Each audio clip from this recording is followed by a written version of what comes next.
Buenos días, continuamos con las conferencias electorales magistrales que organiza la Escuela Judicial Electoral. Esta vez tenemos el honor de que nos acompañe la profesora María Pilar Marco Francia, quien es una gran amiga y compañera de la Universidad de Castilla-La Mancha. Antes de darle el uso de la voz a la profesora, me permitiré leer su síntesis curricular. La profesora Pilar Marco es doctora en Derecho Penal con mención internacional por la Universidad de Castilla-La Mancha. Es máster en Prevención y Tratamiento de la Violencia Doméstica, un enfoque intrafamiliar, experta en Prevención de Violencia de Género y máster en Derecho Constitucional por la misma Universidad de Castilla-La Mancha. Además, cuenta con la licenciatura en Derecho que obtuvo en la Universidad de Zaragoza y es licenciada en Criminología y diplomada en Trabajo Social y ha finalizado el grado en Psicología, este último en la Universidad Nacional de Educación a Distancia. Ha sido investigadora invitada en el Instituto de Criminología de la Universidad de Cambridge y tiene publicados una serie de trabajos académicos tanto en España como en América Latina. La profesora Marco Francia actualmente ejerce como fiscal sustituta de la Audiencia Provincial de Toledo, es profesora asociada de Derecho Penal en la Universidad de Castilla-La Mancha y profesora tutora de la Universidad de Educación a Distancia en Calatayud. Hoy nos acompaña desde España para hablarnos sobre discapacidad y derecho electoral. Bienvenida, Pilar. Hola, buenas tardes desde España. Es un placer estar aquí con vosotros, aunque sea de manera un poco virtual, ¿no? Me hubiera gustado más estar de manera presencial el año pasado, pero no pudo ser, ¿no? Esperemos también que la vida nos recupere, nos reconcilie con los viruses del mundo y podamos volver a viajar y podamos volver a ver a nuestros amigos de manera presencial, ¿no? Quiero dar las gracias, en primer lugar, a mi querida amiga Wendy Jarquín Orozco, Wendy Mercedes, que la tenemos tan lejos y tan estupendamente nos la están cuidando en México, ¿no? Quería dar las gracias a la Escuela Judicial Electoral, así como al Tribunal Electoral del Poder Judicial Federal de México por la invitación y por dejarme estar y dejarme ser una persona más invitada en estas conferencias electorales de julio, ¿no? Aunque mi perfil es más de penal, es mucho más de penal que de discapacidad, sí que es cierto que el tema de la discapacidad me interesa por cuestiones personales. Todos somos, en cierta manera, o todos tenemos, en cierta manera, algún tipo de discapacidad, ¿no? Algunas más severas que otras, algunas más evidentes que otras, ¿no? Pero, en cierta manera, a medida que van pasando los años, todos vamos desarrollando ciertas discapacidades. El tema me interesa porque la discapacidad, sobre todo la discapacidad mental, está en mi familia. Es algo que con lo que naces o con lo que convives desde que naces o desde tu tierna infancia, al tener gente con capacidades diferentes a tu lado, que es eso, son capacidades diferentes, ¿no? El tema de la discapacidad es importante y es interesante, sobre todo en materia de derechos humanos y de conquista de derechos humanos, ¿no? Parece que ya lo hemos conquistado prácticamente todo, parece que ya nuestro Estado de Derecho es fantástico y maravilloso, pero no es así. Todos los días tenemos nuevas luchas, todos los días tenemos nuevas cuestiones que afrontar, ¿no? En este caso me he preparado un PowerPoint porque, como Wendy sabe, soy un poco anárquica dando clases. Entonces, mi anarquía hace que vaya saltando de una cosa a otra. Entonces, para yo no perderme en el vacío del mundo virtual, porque además esto de estar ahora mismo mirándome a mí a los ojos me produce cierto impacto, y esto de estar hablando sola sin tener a nadie para que haya un feedback, para que haya una retroalimentación y podamos dar algo. Me ha explicado la doctora Jarquín que luego me hará preguntas, ¿no? Pero realmente ahora mismo estoy aquí hablando sola en mi cuarto, ¿no? No parece una una cuestión muy sana, oigo risas por el fondo, o sea, sé que hay alguien escuchando. Aquí estoy, Pilar, acompañándote.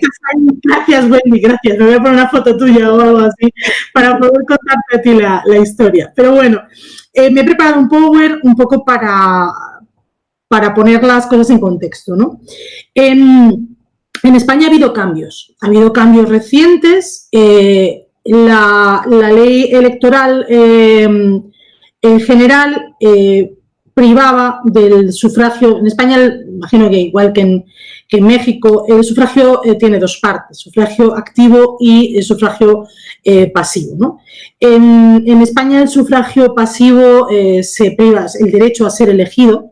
El derecho de listas se es privado del mismo cuando se te condena una pena privativa de libertad. Durante el tiempo, es una pena accesoria, ¿no? Durante el tiempo de privación durante el tiempo de duración de la condena, y va accesoriamente a las penas privativas de libertad. Y otro supuesto que teníamos en España de privación del derecho de sufragio, tanto activo como pasivo, era en el caso de las personas con discapacidad que se les sometía a un proceso de incapacitación, un proceso de modificación de capacidad, que queda más bonito. Lo que ustedes creo que se denomina, ¿cuál era el nombre? Interdicción, procedimiento de interdicción. Bueno, voy a quitarme yo de la pantalla, voy a dejar de verme, voy a dejar de tener contacto incluso con mi persona, y voy a poner la presentación para hacerles a ustedes un poquito más fácil y más sencilla la vida, ¿no? El tema de la... A ver si lo puedo pasar. A ver. Esto era más fácil antes. Adelante. Adelante. No, pues no me quiere. Parece ser que la técnica hoy no está de mi lado, ¿eh? Fíjate que suelo ser una apasionada de estos trastos, pero deberíamos haber entrenado un poquito más el Google Meet, que para eso era la primera vez que la utilizaba. Vamos a intentarlo con una pantalla, ahora que estoy sola y la maravillosa Kenia no está conmigo. Sí, lo tenemos, está siguiéndonos. Sí, ya. Ahora. ¿Ya estoy? ¿Sí? Bueno, sí, lo voy a dejar ahí. Lo voy a dejar en pequeñito porque así ya tengo acceso yo más fácil, ¿no? Sé que no queda tan bonito como poner la pantalla completa, pero bueno, por lo menos... Bueno, pasamos aquí a mi querida Frida, que la pongo siempre en todas mis presentaciones porque queda absolutamente monísima. Bueno, ya me ha presentado Wendy. En este caso quería hablarles brevemente. Voy a hacer más hincapié en lo que serían las cuestiones de discapacidad. No voy a entrar tanto en lo que sería la cuestión desde el punto del Ministerio Fiscal. Lo podemos ver porque en España el Ministerio Fiscal sí que tiene un papel muy importante, no solo en el ejercicio de la acción penal, sino que también en la protección de los discapaces, ¿no? Para hablar de discapacidad y derecho electoral, en este caso, primero tenemos que decir que es un tema increíblemente amplio. Yo llevo preparándolo tiempo, esta presentación, y sin embargo, por mor de las cuestiones que pasan todos los días en la vida diaria de nuestros trabajos, y porque los trabajos también tienen en cierta forma vida propia. Todos los que hemos hecho una tesis doctoral sabemos que la vida propia de las tesis existe, está ahí, es cierta.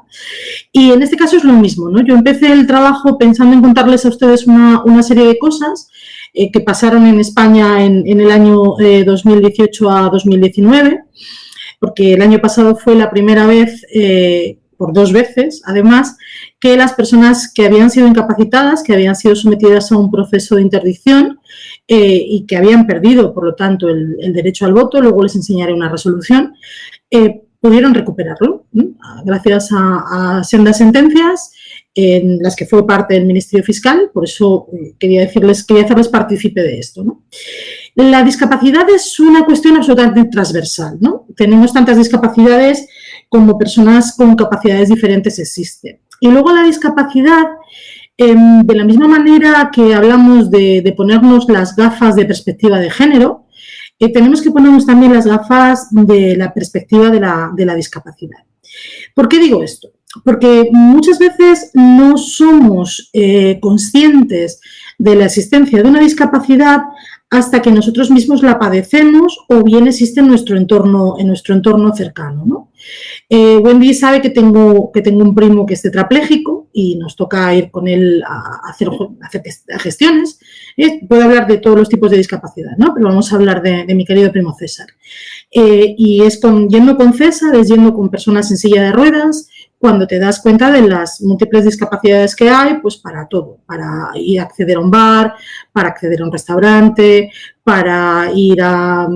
quitando, francamente, sitios como hospitales que están bien adaptados y poco más, realmente suele ser una aventura hasta el más pequeño escalón, ¿no?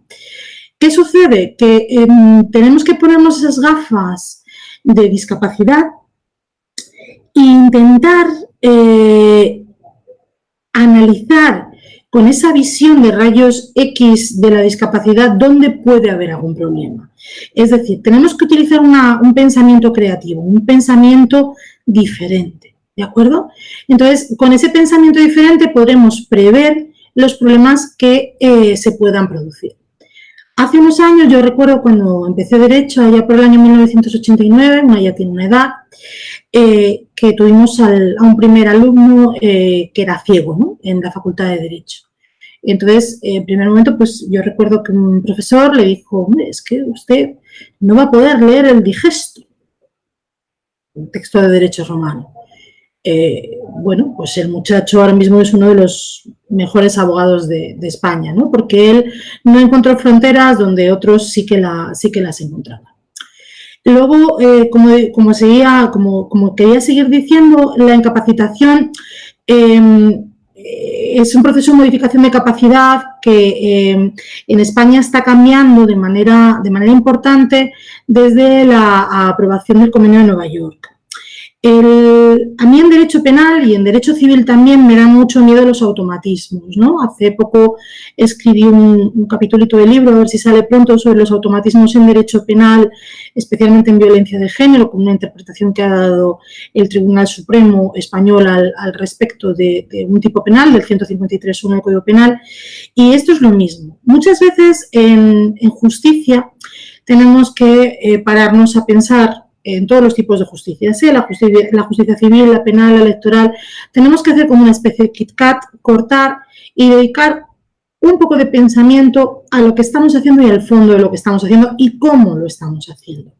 Muchas veces actuamos con una serie de automatismos, con una serie de cuestiones, como, bueno, pues esta persona, como se estaba haciendo en España hasta hace fechas muy recientes, bueno, pues esta persona es incapaz, tiene una discapacidad severa, la sometemos a un proceso de incapacitación, declaramos una incapacidad total y con un tutor y se le priva del derecho al voto y del derecho, tanto el derecho de sufragio activo como del derecho de sufragio pasivo, ¿no? Era todo así, automático. Bueno, pues esta persona no puede votar. Bueno, vamos a ver, como nos dice la Convención de Nueva York, esta persona tiene derecho a participar en la vida social, ¿no? ¿Qué mejor manera de participar en la vida social?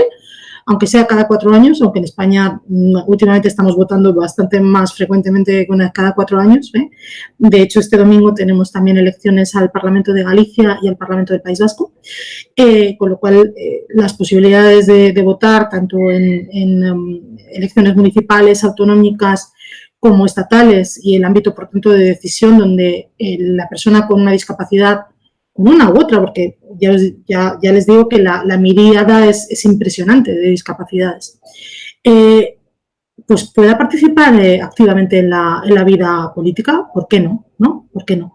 Por el hecho de tener una capacidad intelectual menor o tener una discapacidad física. No. La verdad que realmente si una persona puede complementársele la falta de capacidad que tenga por parte de otra persona, con una asistencia o con una manera de suplirla con una tutela o con una curatela, ¿por qué le vas a privar de un derecho personalísimo como es el derecho al voto, ¿no? Es algo esencial. La discapacidad, como he dicho antes, es una categoría compleja, ¿no? De esto lo veremos ahora brevemente.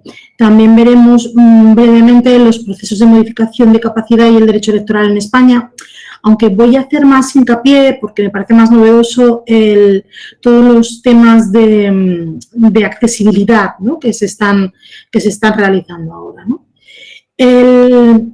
La discapacidad como categoría compleja. Bueno, como vemos aquí, pueden existir múltiples tipos de discapacidad, ¿no? Tenemos discapacidades visuales, discapacidades auditivas dentro de las físicas, discapacidad de la persona que tiene movimientos, que puede ser de tipo más permanente o de tipo más temporal, ¿no?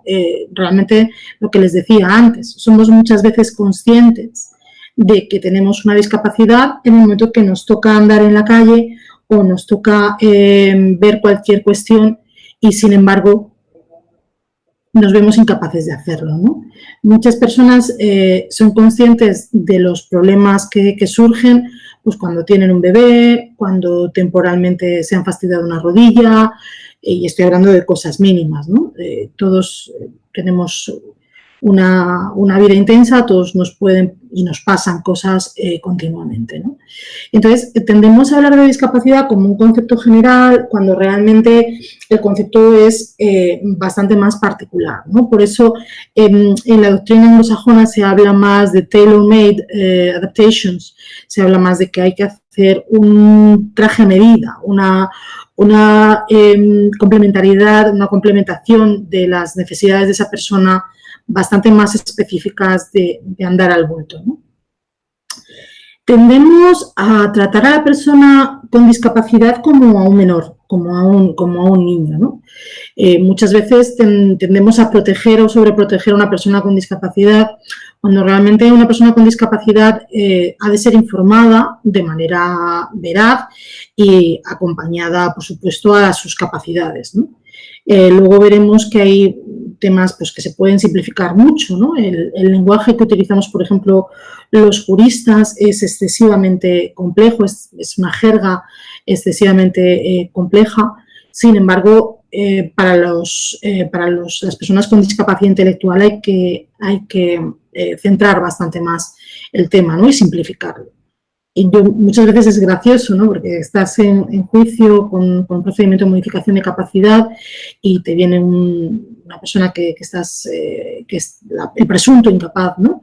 Y entonces le explica algo su señoría, le explica algo la jueza y entonces le ves con cara un poco de duda, ¿no? Tenemos que plantearnos siempre, cuando estemos con una persona con discapacidad, sobre todo con discapacidad intelectual, un elemento que es bastante clave en psicología, ¿no? Que se llama la deseabilidad social. A todos nos gusta gustar, a todos nos gusta que nos quieran, a todos nos gusta parecer inteligentes y fantásticos, pero claro, eso puede llevar a hacer que yes cuando es que no. Yo me acuerdo en Inglaterra, cuando acababa de llegar, yo iba con mi gran nivel de inglés, llegué, me soltaron una frase en Belfast, no entendí absolutamente nada y moví la cabeza así haciendo que sí, porque claro, no quería pretender que no había entendido ni una sola palabra de lo que me habían dicho. Bueno, la contestación debió ser tan extraña que se empezó todo el mundo a reír. Entonces me dijeron, mira, en caso de duda, cuando no entiendes algo, mejor di que no, ¿eh? Efectivamente, pues me preguntarían alguna barbaridad y yo al hacer así que sí con la cabeza, pues claro, se partieron de la risa porque era absolutamente imposible, ¿no? Pues con las personas con discapacidad intelectual suele pasar lo mismo. Si tú a una persona con discapacidad le dices, ¿me has entendido? Generalmente, en un 99% de las veces, como haríamos cualquiera, te va a decir que sí, ¿no? Entonces es un elemento importante el asegurarse de que esa persona ha entendido de tal manera que te lo pueda explicar a ti o que le vuelvas a explicar. A ver, no, mira, de verdad que sí, esto es importante que me entiendas, ¿no? Para hacer preguntas directas, hacer preguntas claras, ¿no? Es algo que es bastante importante. Utilizar pictogramas, también dependiendo de la cuestión que veamos. La visibilización de las personas con discapacidad es muy importante. Y la visibilización de los problemas que podamos tener en derecho electoral me parece esencial. No podemos entender a las personas con discapacidad como meros sujetos pasivos. Tenemos que entender que las personas con discapacidad son elementos muy valiosos en nuestra sociedad, que tienen algo que decir y que es importante que lo digan. Y, por supuesto, a través del voto, ¿no? Nos interesa cada vez más derribar todos los muros que existan. A mí hay un artículo de la Constitución española que me gusta mucho, que es el artículo 9.2, que es uno de los pocos que me sé de memoria, además. Y dice este artículo que corresponde a los poderes públicos promover las condiciones para que la libertad y la igualdad del individuo y de los grupos que se integran sean reales y efectivas, así como remover los obstáculos que impidan o dificulten su promoción, ¿no? Este articulito, que muchas veces mucha gente pasa por el de largo, a mí me parece uno de los artículos más claves, ¿no? Sobre todo enmarcados en un Estado social y democrático de derecho como es el nuestro. En un Estado de derecho la ley va a imperar, pero en la parte social va a hacer que aquellos que parece ser que se van a quedar atrás, no solo no se queden atrás, sino que nos ayuden a ir más hacia adelante, ¿no? Tenemos que pensar y tenemos que centrar el debate en lo que se consigue, ¿no? La organización de las personas con discapacidad a través de sus asociaciones hizo posible que el año pasado en las votaciones para Cortes Generales del Estado, 100.000 personas que se les había privado del voto durante muchísimos años únicamente por el hecho de necesitar ayudas para proceder con su vida diaria. Habrá personas que obviamente estando incapacitadas, habiéndose rehabilitado ese derecho al sufragio activo, no hayan votado porque no estén en condiciones de votar, y es una cosa también importante, ¿no?, de reseñar. Pero generalmente lo que sí que vamos a tener aquí va a ser personas que se han podido realizar, ¿no?, porque carecían de ese derecho, tenían una opinión, vivían en sociedad como todos y cada uno de nosotros, sentían, pero no podían participar en las elecciones, ¿no? Entonces, el considerar a esas personas con discapacidad que superan día a día sus problemas y que son muchos, porque una persona con discapacidad afronta diariamente múltiples retos. No solamente las personas con discapacidad física, también las personas con discapacidad física o discapacidad de tipo sensorial, ¿no?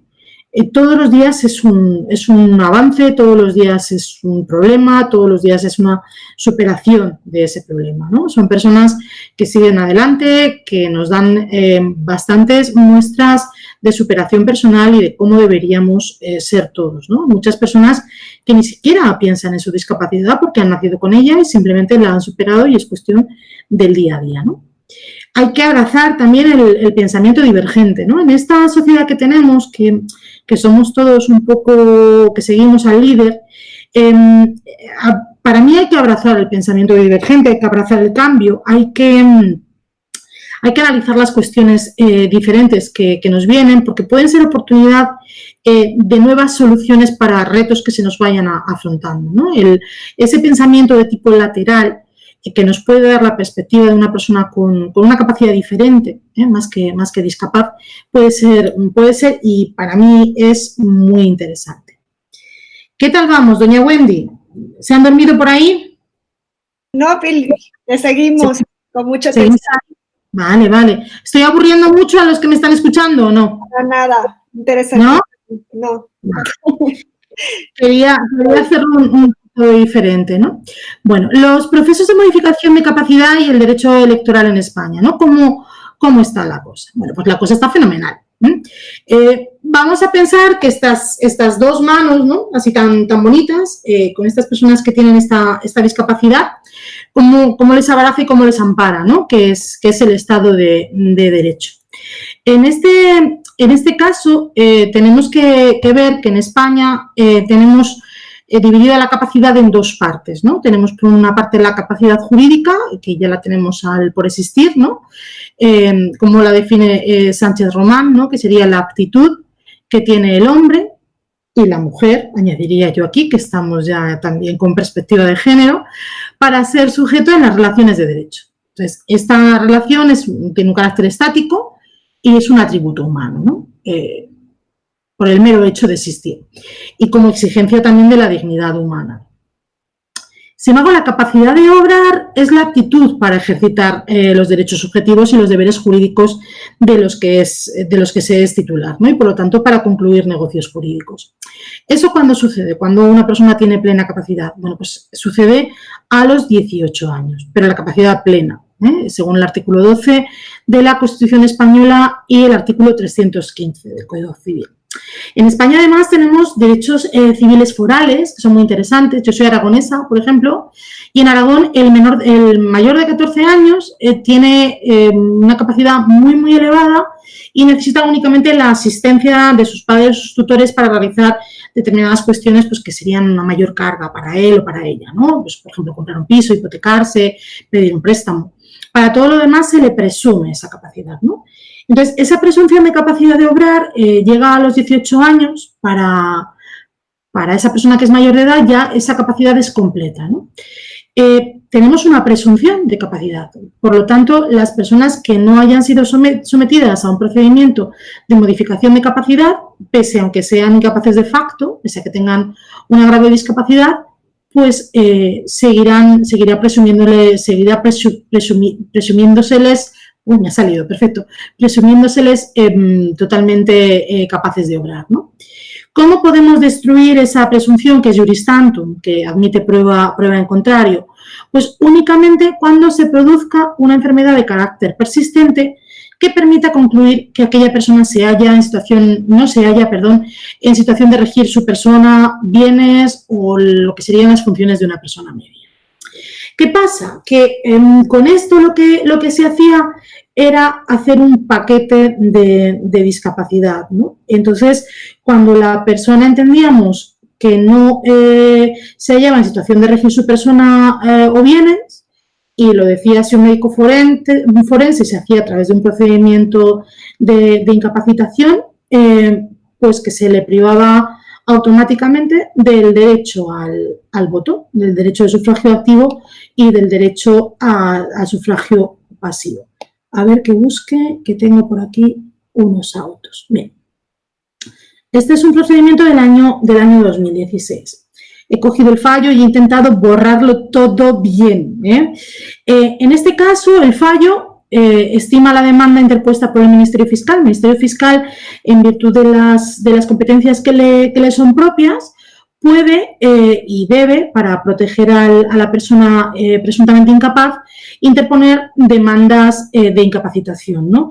Generalmente nos llegan bien a través de las residencias de ancianos, bien a través de familiares que no desean ejercerlo ellos con abogado, y entonces ponen en conocimiento la existencia de esta persona con incapacidad, con una presunta incapacidad, para que se tramite el procedimiento de incapacitación que corresponde y finalmente se decida si procede una tutela, una curatela o no procede nada, ¿no? En este caso, en esta sentencia, que ya les digo que es del año 2016, con referencia a lo que nos ocupa, que es el derecho electoral, se declara al demandado totalmente incapaz para gobernarse por sí mismo y administrar sus bienes, ¿no? Que es lo que acabábamos de ver. Constituir al demandado en un estado civil de incapacidad total que se extiende a todos los ámbitos de la vida, incluido el derecho de sufragio activo y pasivo. Y, en tercer lugar, someter al demandado como tutor, en este caso, a una comisión de tutelas de Castilla-La Mancha, porque la familia no reunía requisitos para poderlo hacer.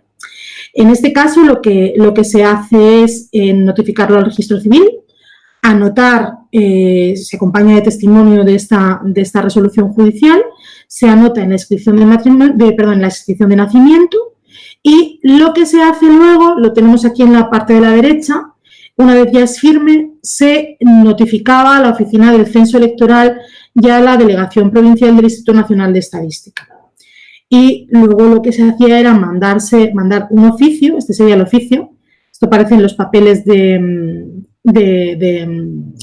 Estados Unidos, vamos a ver alguna cosa súper top secret, porque con la cantidad de tachones que le he metido prácticamente no se hace nada. En este caso se adjunta el testimonio de sentencia a la Junta Electoral para que se quite a esta persona del censo, ¿no? Del censo electoral, con lo cual el momento que vaya a ir a votar, pues no se le permitiese el voto. ¿Qué sucedió? Bueno, pues que recayeron dos sentencias importantes sobre la materia, desde luego con lo que era el convenio de Nueva York y otros convenios que estaban suscritos por España. Era absolutamente innecesario que estas personas fueran privadas de su derecho al voto, ¿no? En España los tratados internacionales forman parte del ordenamiento jurídico español en el momento en el que se publican en el Boletín Oficial del Estado. El artículo 96.1 dice que los tratados internacionales válidamente celebrados, una vez publicados oficialmente en España, formarán parte del ordenamiento interno. Sus disposiciones solo podrán ser derogadas, modificadas o suspendidas en la forma prevista en los propios tratados o de acuerdo con las normas generales del derecho.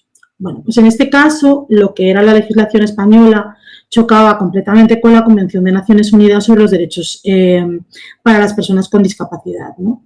Entonces, al ser incompatible con la Constitución, pues desde luego tenía lo que era lo referente en el artículo 29 de dicha convención, que era la participación en la vida política y pública. Decía que los estados tenían que garantizar a las personas con discapacidad los derechos políticos y la posibilidad de gozar de ellos en igualdad de condiciones con las demás personas, y se debían comprometer a asegurar que las personas con discapacidad pudieran participar plena y efectivamente en la vida política y pública en igualdad de condiciones con los demás, directamente o a través de representantes libremente elegidos, incluidos el derecho y la posibilidad de personas con discapacidad a votar y a ser votadas, con todas las garantías de los procedimientos en materias electorales que tenían que ser adecuados, accesibles, fáciles de entender y utilizar, además de proteger el derecho de las personas con discapacidad a emitir su voto en secreto en elecciones y referéndum públicos sin ningún tipo de intimidación,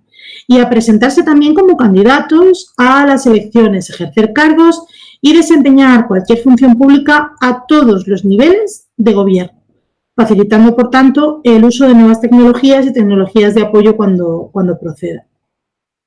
De igual forma, la garantía de la libre expresión de la voluntad de las personas con discapacidad como electores, y en este caso, permitir también que una persona de su elección les preste asistencia para votar. Tenemos también lo mismo con la Carta de Derechos Fundamentales.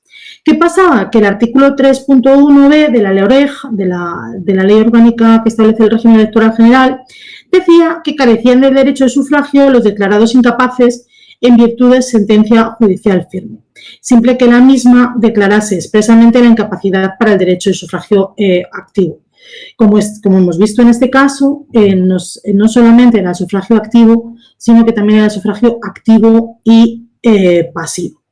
En este caso, los jueces y tribunales que entendiesen de los procedimientos de incapacitación o internamiento debían pronunciarse expresamente sobre la incapacidad para este derecho sufragio.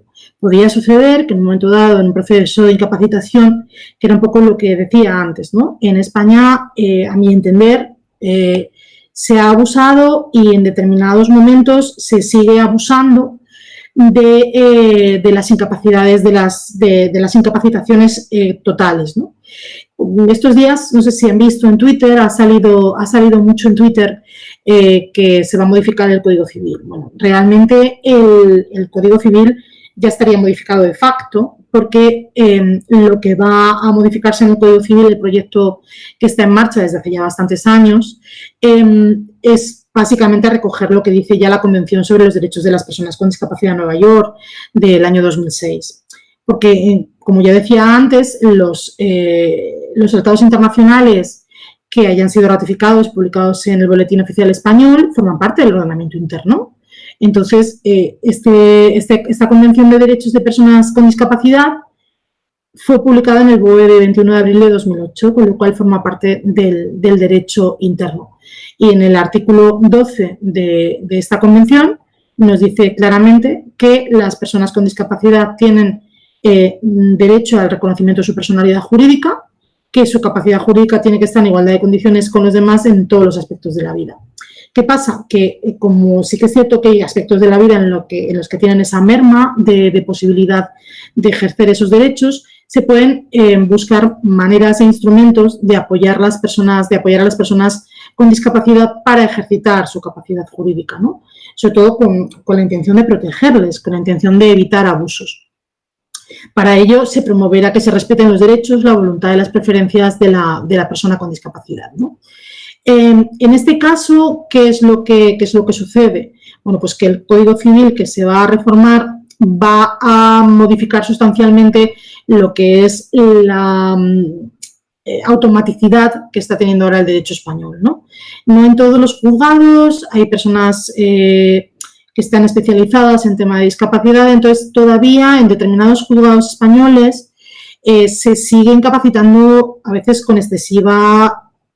capacitando totalmente, con excesiva ligereza. Entonces, en España tenemos en estos momentos la tutela y la curatela, ¿no? La curatela generalmente la establecemos para aspectos puntuales que pueden ser económicos, de toma de medicación, de posibilidad del curador para tomar decisiones cuando no se esté esta persona valiendo por sí mismo, atendiendo sus necesidades más importantes, ¿no?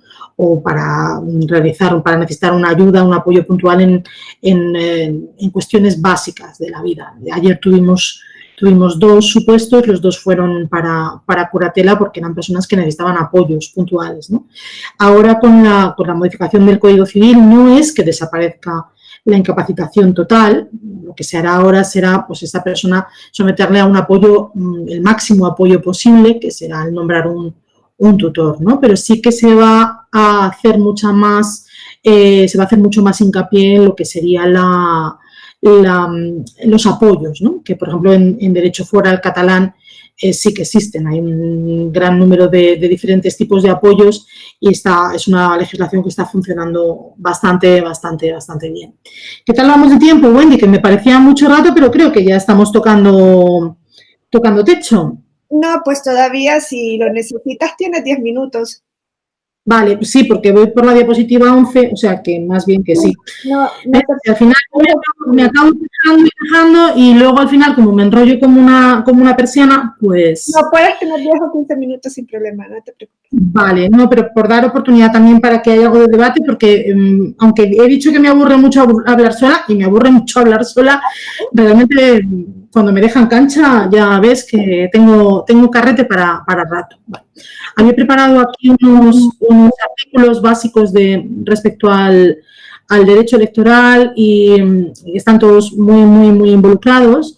El artículo 9.2, que ya he dicho antes, el artículo 10, que sería dignidad, derechos humanos, el artículo 14, el derecho a la igualdad y a la no discriminación, absolutamente básicos y nucleares para este tema. Por supuesto, el artículo 16, la libertad ideológica, el artículo 49, específico para estos apoyos que hay que establecer para las personas con discapacidad y, por supuesto, el artículo 23 de la Constitución respecto al derecho de sufragio.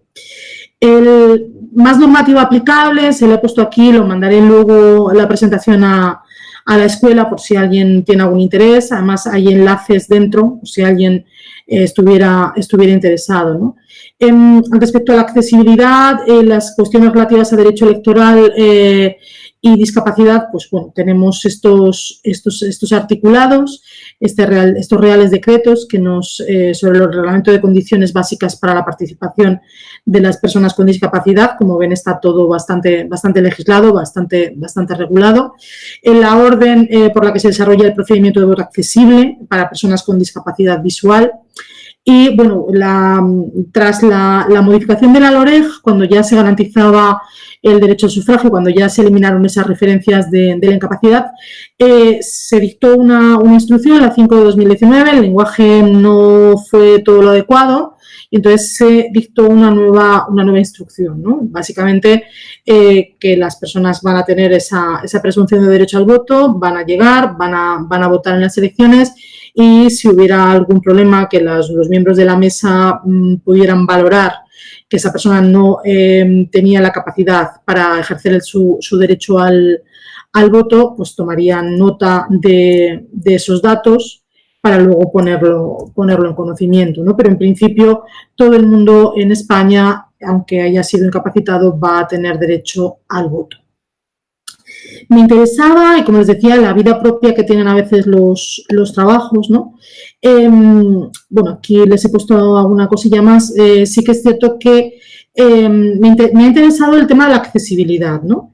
La accesibilidad tanto al lugar de votación como al propio desarrollo del voto, como de las personas que vayan a participar en la mesa electoral, ¿no? Serían ahí tres variantes que podrían resumirse en dos, ¿no? Lo que sería el acceso físico a la votación y lo que sería el acceso a la mesa electoral.